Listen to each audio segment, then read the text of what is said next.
Hoje nós queremos continuar. Provar alguma posição ou interpretação é fácil quando a pessoa procura apenas um versículo, uma frase que sustenta a sua ideia e não une todos os textos. Em outras palavras, pode-se criar qualquer doutrina se selecionar os textos com o propósito de provar a posição que a gente já tem.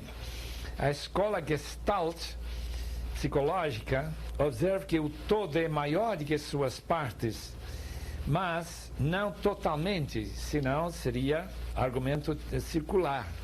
Mas a parte deve ser entendida dentro do contexto do todo. Significado se realiza na mente do intérprete. Isto é, a pessoa, quando ele escuta uma mensagem, uma interpretação de algum texto, ele entende, dentro do seu próprio esquema de pensamento, a importância daquilo que ele está ouvindo.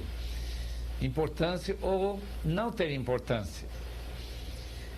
A Bíblia não usa o termo trindade para descrever Deus. Não há nenhum texto que use essa palavra. Mas nós podemos, usando nossa leitura da palavra como um todo, chegar a esta conclusão que a trindade é, de fato, uma doutrina bíblica. Podemos concluir que recasar depois do divórcio é proibida pela palavra de Deus, a não ser em duas circunstâncias. Por quê? Porque baseado em Gênesis capítulo 2 e versículo 18, que Deus fez o homem e a mulher para serem uma só carne, e aquilo que Deus juntou não separe o homem. Um estudo do texto puramente científica, isto é, usando todos os meios científicos que se possa usar, nem sempre vai satisfazer. Forma-se conclusões estéreis, esquemas gerais, e talvez não essa ligação entre a palavra objetiva e o indivíduo sujeito. A assimilação, quando acrescentamos novos fatos e velhos esquemas, transformando-os como por uma leitura daquele livro que nós já mostramos, as parábolas de Lucas. Quando a gente lê isso, vê que tem novas maneiras de ver, porque estamos acrescentando novos fatos a nosso velho esquema. Muito interessante quando a gente lê um livro assim, ou lê este livro, entende o que lês e começa a ver como a gente deve interpretar os provérbios e descobrir que os provérbios não são verdades específicas. Por exemplo, criar o filho no caminho do Senhor e quando ele ficar velho ele nunca vai se afastar desse caminho. Isso acontece na maioria dos casos, mas não acontece em todos os casos, a própria experiência mostrando isso. Acomodação em nossa mente significa quando nós mudamos nosso esquema de pensar, como se faz na digestão. Cria-se um dilema, fecha-se a mente ou revoluciona-se a mente. Eu lembro uma vez, quando eu estive tentando convencer uma senhora na outra América sobre a segunda vinda de Cristo, e que a Bíblia ensina que a segunda vinda de Cristo é após esse período de grande tribulação, a manifestação do homem da iniquidade. Quando eu terminei de mostrar todos os textos que sustentam essa posição, ela disse: eu não vou mudar a minha maneira de pensar, mesmo que a Bíblia ensina assim. Isso é natural para muitas pessoas, mesmo que a Bíblia ensina, ele não vai querer mudar. E depois ela voltou e reconheceu que estava falando erradamente, e diz: mas tem outras pessoas que pensam como eu penso, então eu vou depender deles, eu não vou estudar o assunto novamente. Isso se chama acomodação. Depois nós temos criatividade, outra maneira que a mente trabalha com fatos. A capacidade de repensar teorias e esquemas que conseguem sair do caixote, fazer perguntas e criar novos modelos. Criatividade funciona melhor, não em exegese, mas em síntese e em aplicação. A distinção entre aplicações universais e locais requer muita visão criativa. nós estaremos pensando muito nisso quando nós tratamos de interpretação dentro do contexto cultural. Agora passamos para a segunda divisão principal sobre a psicologia da interpretação. Se intitula Interpretações Influenciadas pelas Pessoas. Aí nós temos tendências conscientes e inconscientes. Uma definição de influência não consciente significa aquela classe de eventos psicológicos que, ainda que desconhecidos pelos indivíduos, ativamente afeta a sua interpretação. O resultado é o que aprendemos da experiência e depende da filosofia que trazemos para aquela experiência. Tem posições de crentes que creem na evolução teística. Eles acham que a Bíblia admite a evolução. Eu não creio. Eu ainda não cheguei à conclusão que nós temos que admitir que a evolução de animais, de pessoas e tudo, mesmo com todas as descobertas da antiguidade, que nós temos que interpretar somente por este prisma. E eu lembro o caso interessante de um missionário conversando com um cacique. O cacique falou para o missionário: então, será que eu estou entendendo corretamente que depois que eu me tornar cristão, eu não posso entrar nessa choupana aí, pegar alguma coisa e levar para minha casa? Ah, não, isso é roubar. Depois ele diz: será que eu estou entendendo corretamente? Se eu me tornar cristão, eu não posso pegar uma moça de uma dessas choupanas e levar para minha choupana? Ah, não, isso é pior ainda, isso é adultério. E depois ele fez a pergunta: mas será que quando eu me tornar cristão, eu pegar a minha lança e juntar todos os guerreiros da minha tribo e ir atrás dessa tribo que é nossos inimigos e nós guerrear contra eles?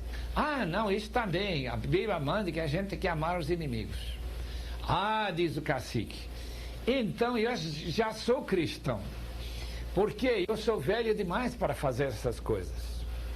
Está vendo como é fácil, dentro do pensamento dele, pensar que o cristianismo é apenas não fazer certas coisas. Naturalmente, quem entende melhor a palavra de Deus nunca vai cair nesse erro. Agora, quais são as funções do inconsciente? Isso é muito interessante em relação à psicologia da interpretação. Primeiramente, é para evitar a ansiedade, com mecanismos de defesa. Pode-se lutar contra aquilo que produz ansiedade. Imagina uma pessoa que sempre creu na sua vida que o crente não pode perder a salvação. Ele está lendo o capítulo 6 de Hebreus, o capítulo 10, e ele encontra essa possibilidade de uma pessoa cair que não pode ser renovada para arrependimento.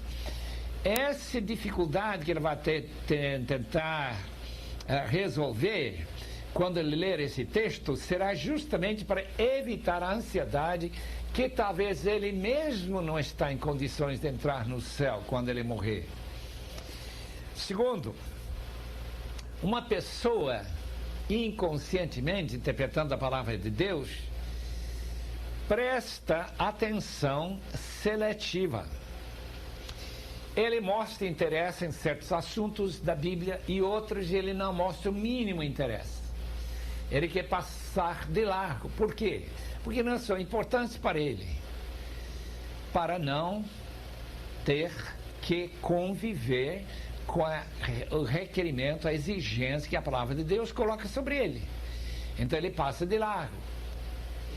Depois nós temos a prática psicológica de transferência. Tratamos um texto ou uma aplicação sob influências desconhecidas. A criança de 1 a 6 meses que não aprendeu a confiar ou que tem problemas com autoridade, falta de disciplina quando ele estava sendo criado, vai criar uma imagem de Deus dentro deste esquema que J.B. Phillips escreveu naquele livro do Mundo Cristão. O teu Deus é muito pequeno, não é o Deus da Bíblia, é um Deus reduzido por causa desse passado e esse inconsciente na sua maneira de entender a palavra de Deus. E também nosso estilo cognitivo. Contrasta os que são dependentes de seu campo ou independentes. Distingue entre a analista e o intuitivo. O Dr. Ram aponta para os palavra-orientados, aquelas pessoas que leem a palavra de Deus e seguem a risco, palavra por palavra, aqueles que são espírito-orientados. Mais ou menos aquela divisão entre tradicionais, que estão impressionados com a palavra, o que a palavra diz, e aqueles que são carismáticos, que estão mais dependentes daquilo que Deus me mostrou, Deus me falou. Esta distinção é justamente uma distinção de orientação. E temos em quinto lugar expectativas perceptuais. Criamos modelos e prototipos que nos ajudam a reconhecer um novo estímulo. E em segundo, notamos os novos fatores que nós distinguimos. Ezequiel 28, versículos 12 a 19, Isaías 14, 12, refere-se à queda de Lúcifer, de Satanás. Ainda que dentro do texto, claramente, nós não vemos nenhuma referência clara a Satanás. É que dentro de nosso esquema e modelo de interpretação, aqueles dois trechos cabem muito bem. E a impressão que nós temos que deveria ter sido assim. A queda daquele arcanjo que se tornou Satanás, o diabo, deve ter acontecido dessa forma, ainda que o texto não faz nenhuma referência clara, literalmente, ao diabo. Mentalidade fixa, habitual, nos ajuda a resolver problemas. Nós já encontramos pessoas que são dogmáticos, pessoas que têm mente fechada. São maneiras que eles resolvem os problemas internos do subconsciente, dificuldade de conviver com problemas ou interpretações da palavra de Deus. No mundo medieval, nesse mundo do século VIII, X, IX, a Igreja Católica tentou criar dogmatismo para que o pessoal não pense, não procure a Bíblia. Não havia traduções da Bíblia. E a própria Igreja Católica se opôs terminantemente a qualquer tradução da Bíblia, sempre mantendo apenas a Bíblia na língua latina. Mas isto era porque queria manter essa mentalidade fechada e não levantar perguntas quanto à interpretação da Bíblia, já que o magistério e o poder de interpretar do Papa era a última palavra na interpretação. Terceiro lugar, nós temos a influência da própria sociedade na interpretação da Bíblia. Eu quero falar um pouquinho sobre isso. A psicologia da influência da sociedade envolve fatores que promovem conformidade. Por alguma razão, nós humanos valorizamos muito a opinião das outras pessoas. Quando eu estou descobrindo que todo mundo pensa diferentemente do que eu penso, eu começo a me ficar incomodado. Então eu preciso tentar persuadir que todos eles estão errados, ou ter que mudar minha própria maneira de pensar e me encaixar junto com os outros. O grupo é fortemente coeso. Nós sentimos muito disso quando estamos numa reunião de pastores batistas, ou uma reunião de pastores presbiterianos, ou da Assembleia de Deus, ou talvez da Universal do Reino, eu não sei, já que nunca assisti, mas eu sei de uma coisa, com certeza, aquele grupo sente-se coeso, senão não estaria fazendo parte daquele grupo. Aumenta também na proporção do aumento da ambiguidade. Isto quer dizer, ambiguidade, que tem certos textos, certas doutrinas que parecem que têm duas posições bem naturais ou bem convincentes. Então, quando se cria essa ambiguidade, então o grupo tem que enfatizar mais a importância de sua identidade denominacional, de identidade de pensamento sobre a palavra de Deus. Dar pouco valor a si mesmo aumenta conformidade. Quando uma pessoa não se sente capaz de tomar nenhuma decisão, nem de ler a palavra de Deus, ele é muito inseguro, então ele se torna muito mais preso ao grupo, porque o grupo já fala para ele o que ele pode pensar. Nós notamos, obviamente, na medida que aumenta-se a educação, aumenta-se as pessoas que sabem ler e que vão lendo outros livros e ouvindo outros programas de televisão, nós vemos pessoas com mais opiniões individuais e menos coesos dentro do grupo. Às vezes há bastante diferença entre a opinião privada de uma pessoa e o que ele proclama em público. Eu lembro que quando a reforma estava chegando e certas pessoas da época do século XVIII, quando eles disseram que eles não podiam ensinar o que eles pensaram, porque eram muito liberais, porque isso mudaria todo o esquema de manutenção de controle sobre as empregadas, mostrando justamente isso, o perigo de dar para todo mundo as ferramentas de poder ensinar e entender a palavra de Deus, justamente o que a reforma trouxe para nós e a tradução da Bíblia traz para nós, já que toda pessoa pode ler na sua própria Bíblia o que o texto diz. Depois temos distintos tipos de grupos. Alguns criam muita pressão para se conformar. Por exemplo, os muçulmanos, sabe o que eles fazem quando uma pessoa se converte? Eles até promovem a ideia do pai matar o seu próprio filho para manter essa conformidade. Dentro da Arábia Saudita não se permite pregar o evangelho. Não se admite que nenhum muçulmano lá se converte. E qualquer pessoa que tenta converter outra pessoa à sua posição, sendo evangélica, bíblica, pode ser até morto, pelo menos ser preso. O caso da igreja que negou oferecer sustento para mim, eu lembro uma vez, quando eu estive tentando levantar sustento numa igreja, quando eles fizeram uma pergunta sobre minha doutrina relativa à segunda vinda de Cristo, eles imediatamente encerraram a sessão, não havia mais necessidade. Por quê? Porque em nossa igreja nós não sustentamos pessoas que pensam como o senhor pensa. Foi interessante, não houve nenhum argumento sobre o caso, é apenas a ideia que nosso grupo é muito coeso. Todos têm a mesma ideia. E tem certos grupos aqui no Brasil que não querem que ninguém leia outro livro. Aliás, eles até proíbem os membros lerem um livro. E talvez chegar a uma conclusão diferente do que eles ensinam. Outros são muito mais abertos, são inclusivistas, eles gostam de pessoas que pensam diferentemente, conquanto têm as doutrinas centrais da palavra de Deus, pertencem a este grupo. Nós temos interpretações, por exemplo, 2 Pedro 1,20, que nós já lemos, sobre não tem interpretação privada. Os católicos dizem que têm o direito de interpretar, pertence ao magistério, pertence ao próprio Papa, à própria igreja, e não pertence aos indivíduos. Os protestantes, indivíduos têm o direito de interpretar a Bíblia, mas continuam desejando manter opiniões de acordo com o grupo. Os que se opõem muitas vezes são excluídos. A gente não quer uma pessoa que está sempre levantando questões e dúvidas sobre aquilo que eu acho. É a interpretação da palavra. É uma maneira natural de excluir do grupo. Outros que escorregam na sua interpretação são pressionados a se conformar.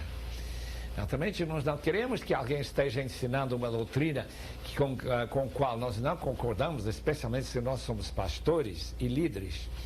E depois temos a ideia de conformismo. Essa ideia que o que nossa denominação ensina é isso que eu creio. Eu não levanto nenhuma dúvida se isso é a doutrina. E eu lembro, não há muito tempo atrás, eu recebi de uma denominação um livreto que coloca todas as suas doutrinas já colocadas em forma de dogma. E não há possibilidade nem pensar em mudar aquelas ideias, a não ser criar uma revolução muito forte. A necessidade do grupo. Segundo Richard Niebuhr, mostra que as divergentes associações e a realidade históricas têm muito a ver com a nossa posição. Por exemplo, o luteranismo e como Lutero se entendeu e encontrou sua paz no livro de Romanos, quando ele entendeu que Romanos de fé para fé e que a justificação é apenas pela fé. Veja a interpretação da Bíblia de Abraham Kuyper, que foi primeiro-ministro da Holanda, mas que quando ele veio escrever sobre a apartheid, ele tinha a ideia que separação entre as raças era a vontade de Deus, lá na África do Sul. A experiência mostra estabelece-se a verdade por vários meios. Depois os crentes são obrigados a explicar porque era a verdade. Finalmente a verdade foi desacreditada, a informação realmente tinha sido fabricada. Descobriu-se uma coisa muito interessante, que esta nova verdade ainda era a opinião de 75% dos casos e dos crentes. Isto é apenas porque nós gostamos de ser coesos em nossos grupos. E nossa interpretação, mesmo vendo que a Bíblia não ensina aquilo que o grupo pensa, nós vamos continuar pensando do jeito do grupo a que nós pertencemos, pelo menos em 75% dos casos. O hiato, ou a separação que divide a cultura de uma geração, tal como aquela da Bíblia, e a nossa geração, é mais um motivo de dificuldades. Diversidade na compreensão no universal e do particular na cultura. Por exemplo, a ideia que Deus é Pai de todos os cristãos, tudo bem. Mas se eu vou interpretar na minha situação, ou na minha cultura, onde o homem não é importante, mas que a mulher manda, e até o pai se submete à mulher, então a situação é bem diferente. Como que eu vou entender, dentro do contexto Pai Nosso, que tipo de pai Deus é, a não ser segundo a nossa cultura? Nós encontramos então pais autoritários, pais distantes, pais íntimos, pais próximos, pais indulgentes e tudo. E nós tentamos interpretar a Bíblia mais ou menos do jeito que nós temos entendido que nosso Pai, esse Pai ideal que é nosso, de alguma forma reflete nosso Pai Celestial. A vinda de Jesus na carne, tornando-se homem, significa que todos nós podemos identificar-nos com Ele parcialmente. Mas a nossa cultura é diferente da cultura judaica da terra da Palestina de há 2000 anos atrás. Como é diferente também de uma cultura africana, como os concombas, entre o qual o missionário Ronaldo Lidório está trabalhando hoje. Ou como aquele missionário que nos escreveu uma carta dizendo que aqui na Papua Nova Guiné o povo come qualquer coisa que anda sozinho. Daí a pergunta entra, mas será isso mesmo? Que tudo que anda sozinho e não tem nenhum problema com a palavra de Deus? Quando a palavra de Deus lá em Levítico manda que a gente não come nada de que seja impuro. Tudo isso relacionado com a nossa cultura. A hermenêutica é produzida também pela cultura. Quer dizer, nossa maneira de entender o texto vem justamente de nossa cultura ou subcultura. Quando eu vejo uma pessoa fumando, eu já sei que essa pessoa não é crente. Se na nossa cultura brasileira, crente simplesmente não fuma. Mas se eu estiver no sul dos Estados Unidos e eu ver uma pessoa que frequenta a igreja, que lê a Bíblia fumando, eu não posso chegar a essa mesma conclusão. A razão é que nossa cultura percebe que fumar é vício. Na cultura dele não se percebe dessa mesma forma. Se percebe mais ou menos como nós entendemos tomar café. esta maneira de criar interpretação pela própria cultura é bem óbvio quando a gente viaja de um país, de uma cultura para outra. A teologia da libertação surgiu justamente na América Latina. Por quê? Por causa da grande divergência entre os donos de empresas, os que pagavam tão pouquinho, e as estruturas de um governo, talvez autoritário, em contraste com, talvez, a América do Norte, a Inglaterra, onde o governo era bem mais democrático. Então, a teologia da libertação surge aqui na América Latina. Agora está mais ou menos desaparecendo por causa da queda do comunismo na Rússia, já que tem uma afinidade entre a teologia da libertação e o comunismo. O Anthony Thistleton afirma que não existe conhecimento puramente neutro. Quando nós interpretamos um texto, nós estamos sempre condicionados por nossa cultura. Alguns condicionados mais, outros condicionados menos. O debate sobre feminismo na igreja, que ainda não alcançou o Brasil, mas lá na outra América, está bem forte. E algumas mulheres querem que nós entendamos que a palavra de Deus está a favor da ordenação de mulheres, enquanto nós aqui no Brasil ainda estamos talvez um pouco longe, na maioria das nossas denominações, de separar mulheres e dar-lhes este cargo de chamar de pastora.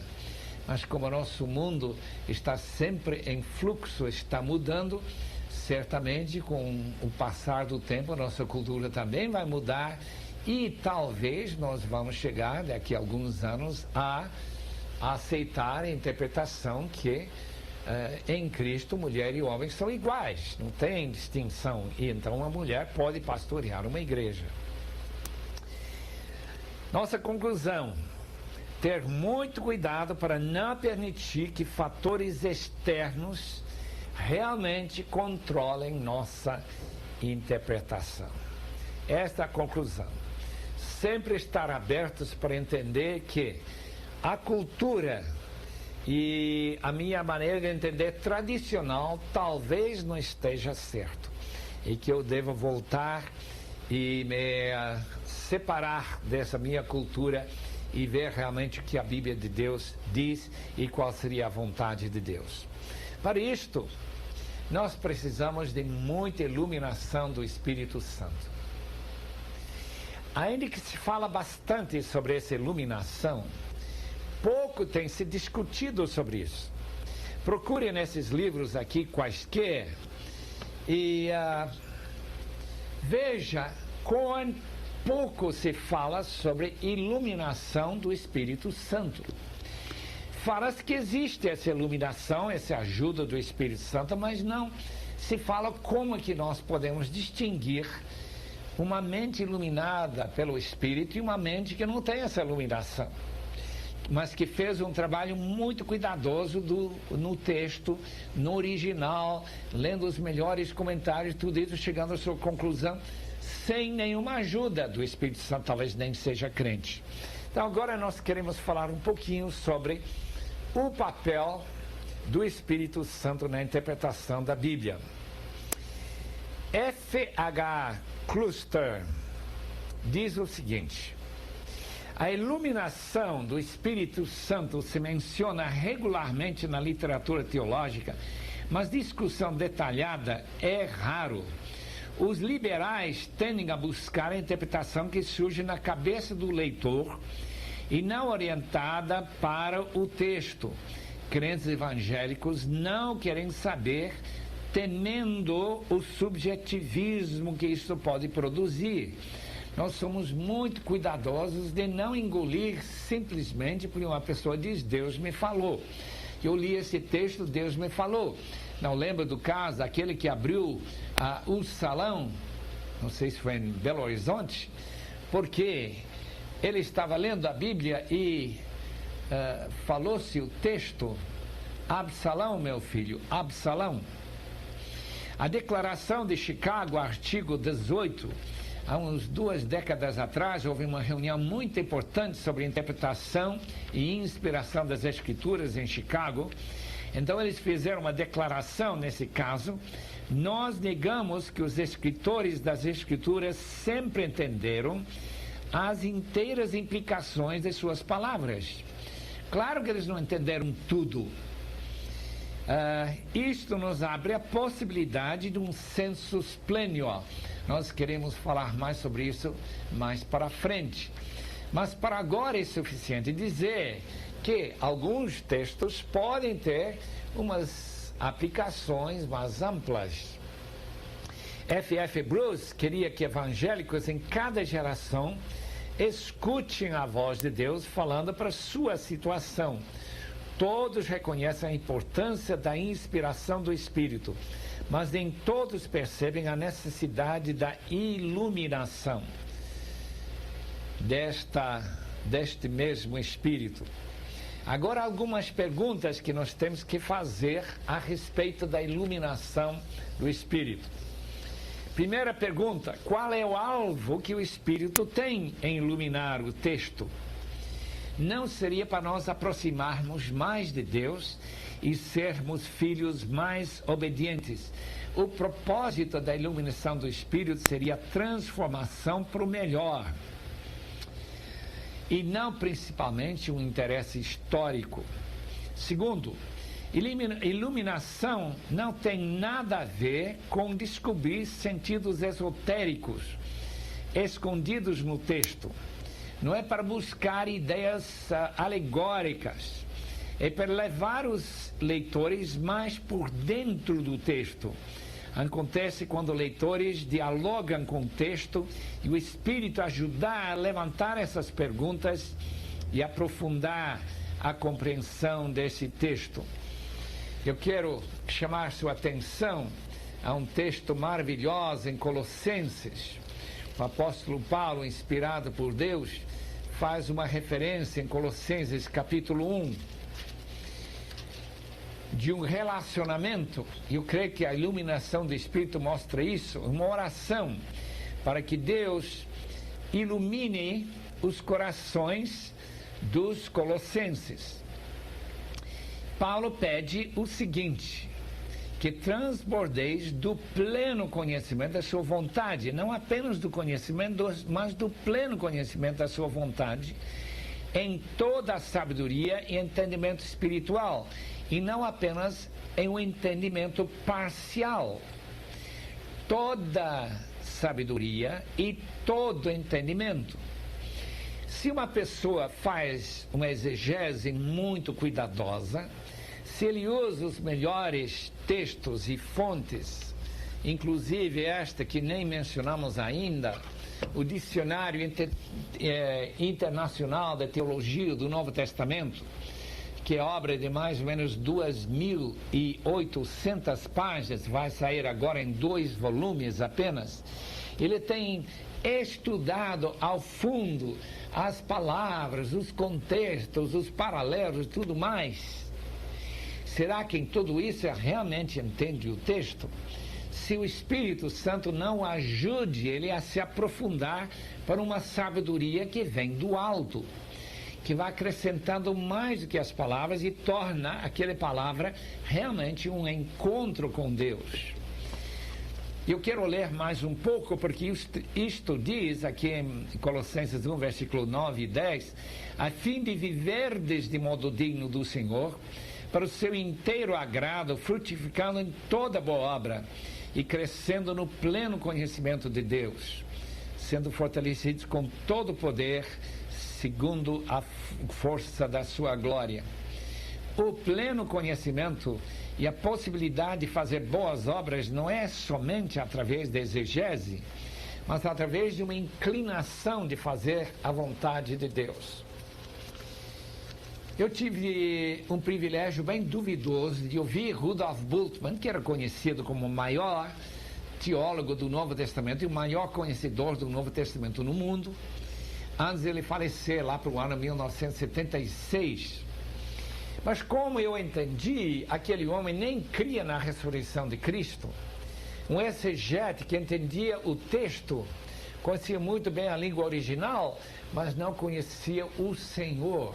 Portanto, a iluminação do Espírito ele não conhecia. Eu achei muito importante que uma discípula, a doutora Lineman, que estudou com ele, fez até doutorado com o Rudolf Bultmann, depois de fazer o doutorado se converteu. E ela fez um pronunciamento seguinte: não leia nenhum livro que eu escrevi antes da minha conversão. Pode ler aquilo que eu escrevo depois de conhecer a Cristo. A iluminação do Espírito tem a ver com esse fator de estar buscando a orientação do Espírito na interpretação da palavra. A Bíblia, de fato, é um livro clássico. Isto quer dizer um livro relevante para todos os tempos e todas as gerações. Há uma fusão de horizonte do leitor e do autor. Iluminação ocorre quando somos levados a penetrar o texto e sermos transformados. Isso é muito importante reconhecer isto. Número 4. Há um perigo se nós não reconhecermos o nosso dever de evitar do leitor transformar o texto em vez de ser transformado pelo texto. De dizer assim: eu creio que este texto diz assim, quando de fato não diz isso. Por quê? Porque isso tira a sua ansiedade, ele se sente em casa, ele fica bem com a Escritura e não deixa a palavra realmente falar ao seu coração e transformá-lo. Precisamos manter a primazia do sentido que o autor intencionou quando escreveu, e o papel do Espírito Santo se vê, por exemplo, em Atos 15. Parecia bom a nós e ao Espírito Santo, versículo 28. Neste caso, o Espírito Santo dirigiu a igreja de Jerusalém e a comunidade, as outras igrejas que mandaram os seus delegados para uma decisão importante para a missão da igreja. Pode-se descobrir um significado mais amplo do texto, tal qual na Declaração de Independência Americana, Constituição Americana, que originalmente só previa brancos, não tinha nenhuma visão para os negros. Eles eram os donos da propriedade.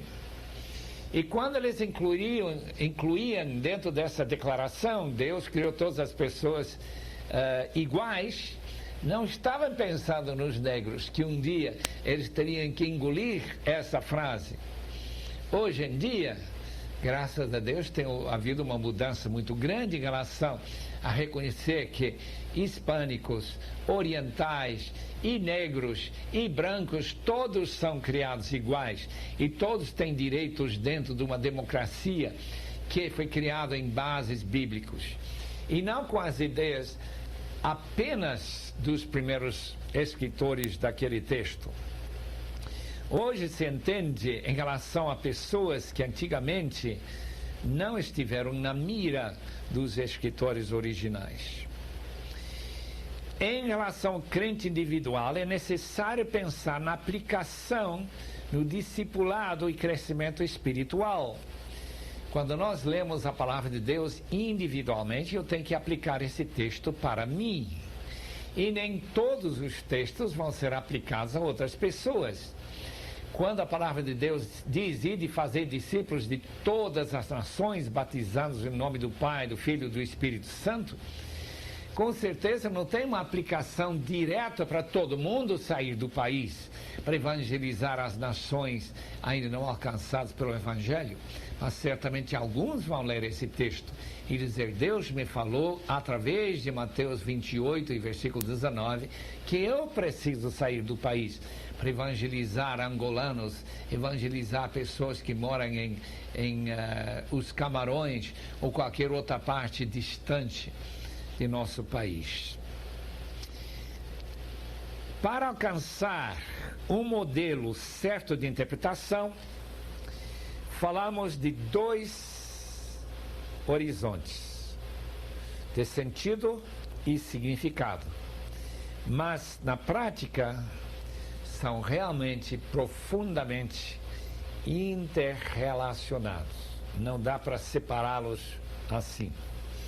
E finalmente a interpretação teológica vai além da interpretação de textos específicos. Precisamos trazer o Evangelho e a revelação ao confronto e correlacionamento com tudo que existe. Assim, terminamos aquela sessão sobre iluminação do Espírito Santo. Como ainda temos alguns minutos, eu quero continuar falando sobre algumas ideias muito importantes em relação à hermenêutica do professor Ralph Kraft, que foi professor por muitos anos no seminário de Fuller, na Pasadena, Califórnia. Ralph Kraft escreveu um trabalho que mostra mais ou menos o seu pensamento em relação à dificuldade de interpretar corretamente as Escrituras, num artigo que foi publicado em 1978, que, traduzindo o artigo, seria interpretando no contexto cultural. Como Ralph Kraft foi missionário na Nigéria durante um tempo antes de ser professor, ele começou a perceber que separação de culturas pode criar dificuldades quando se começa a dizer a Bíblia diz tal e tal coisa. Introdução. A Bíblia é um livro que cruza as culturas. Necessitamos, portanto, ferramentas para interpretá-la. 3 culturas na Bíblia: cultura hebraica, cultura aramaica e cultura grega. Todas são refletidas dentro da própria palavra de Deus, através de um período de tempo. Quando, portanto, nós lemos uma palavra grega, mesmo que é uma tradução de uma palavra hebraica, há uma modificação de significado ou de sentido só na tradução da palavra. Culturas, portanto, nossas, nós vivemos geralmente numa cultura euro-americana ou euro-africana, que são bastante distintas. Não dá para confiar em nossas reações automáticas culturais quando interpretamos a palavra de Deus e ter certeza que estamos interpretando corretamente.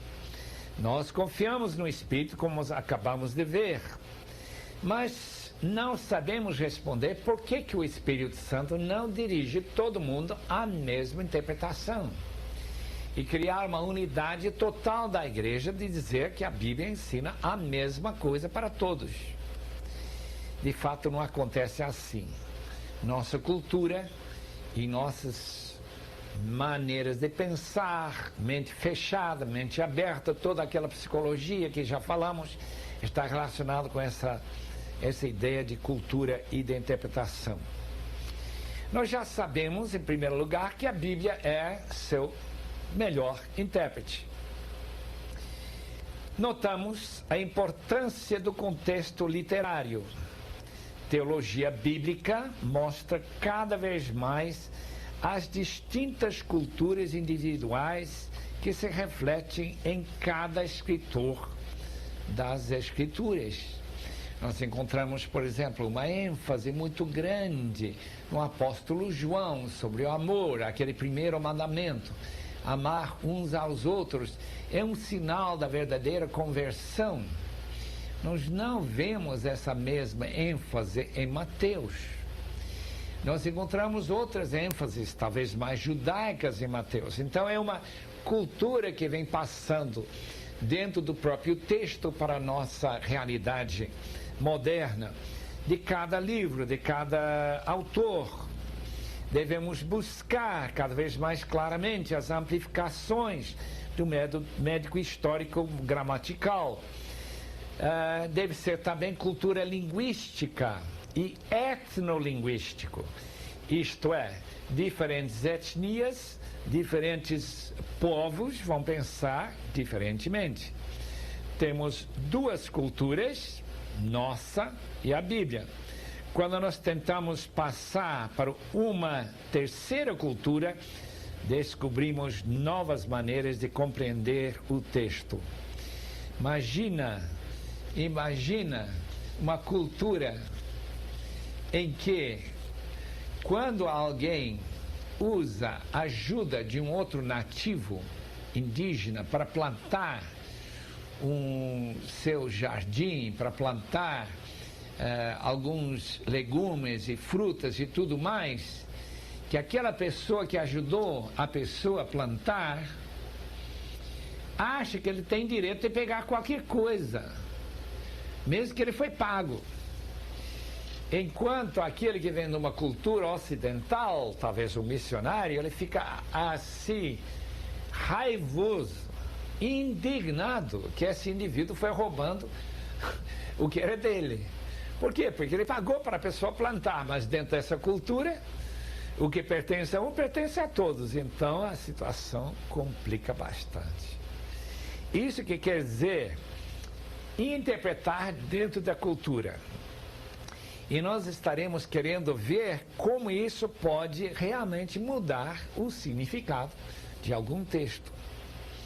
E são 4 áreas que nós temos que tratar. Primeiro, queremos definir que significado, que não é a mesma coisa que a mensagem. O significado é de um ponto de vista. Aquele que o receptor, o leitor, aquele que está recebendo a mensagem, constrói em sua cabeça e ao qual ele responde. Pode haver grande diferença entre o que o mestre quer comunicar, aquilo que o receptor entende. Ronaldo Risse, quando ele começou a evangelizar na ilha de Sumatra, lá na Indonésia, ele ficou encantado. O povo estava aceitando o evangelho em massa. Gente queria conhecer a Cristo. Aparentemente. Depois de talvez 2 ou 3 anos, ele começa a descobrir uma coisa muito interessante e terrível. Isto é que ninguém tinha se convertido. Aquele povo estava abraçando o que Ronaldo Risse pensava era o evangelho, mas na mente deles eles estavam abraçando aquelas coisas que o missionário trazia. Para eles o evangelho apenas eram ideias, não era uma mudança de vida, não era um discipulado real, era um meio, um caminho para eles terem um carro algum dia, de ter a civilização que este missionário tinha, e de ser possuidor de roupas e riquezas muito maiores do que aqueles indígenas que não tinham nada, quase, teria.